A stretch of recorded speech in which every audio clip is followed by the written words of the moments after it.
Salam saudaraku yang dikasihi Tuhan.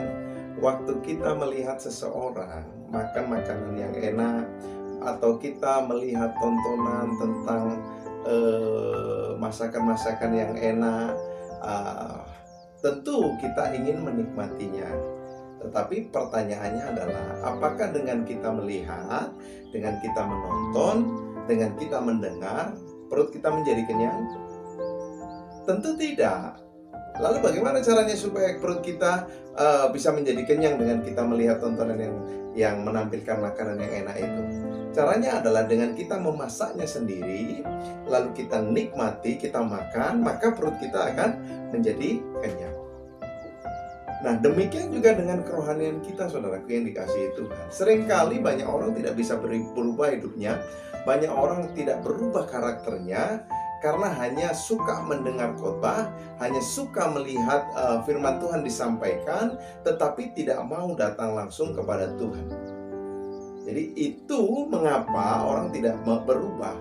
Itu mengapa seseorang sulit karakternya untuk berubah. Nah, di dalam Yohanes 6 ayatnya yang 35 dikatakan demikian, saudara yang dikasihi Tuhan. Kata Yesus kepada mereka, "Akulah roti hidup. Barang siapa datang kepadaku, ia tidak akan lapar lagi. Dan barang siapa percaya kepadaku, ia tidak akan haus lagi." Nah, Tuhan Yesus jelas berkata bahwa barang siapa datang kepadaku, dia tidak akan lapar lagi. Dan barang siapa percaya kepadaku, dia tidak akan haus lagi. Nah, banyak orang hanya suka mendengar, banyak orang hanya suka melihat, tetapi tidak mau datang kepada Tuhan. Nah, seseorang akan berubah apabila dia mau datang kepada Tuhan. Seseorang bisa berubah apabila dia mau percaya kepada Yesus. Nah, itu saudaraku yang dikasihi Tuhan. Jadi saudara dan saya jangan bangga kalau kita suka melihat, jangan bangga kalau kita sudah cukup mendengar. Kita tidak boleh bangga hanya melihat dan mendengar, tetapi kita harus datang, kita harus percaya kepada Tuhan. Maka saya terlalu yakin bahwa hidup saudara dan saya akan diubahkan oleh Tuhan.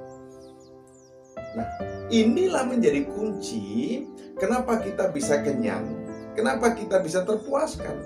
Karena Yesus adalah roti hidup. Barang siapa makan, dia akan dikenyangkan. Dan barang siapa dia minum, dia akan dipuaskan. Saudara yang dikasihi Tuhan, kita bersyukur punya Tuhan Yesus yang luar biasa. Artinya dia mengharapkan kita untuk datang kepada dia, supaya dia bisa mengubahkan hidup kita. Ya, jangan lagi kita hanya bangga, jangan lagi hanya kita suka mendengar, kita suka melihat orang berkhotbah. Memang tidak ada yang salah dengan mendengarkan khotbah, dengan melihat orang-orang berkhotbah, tetapi persoalannya adalah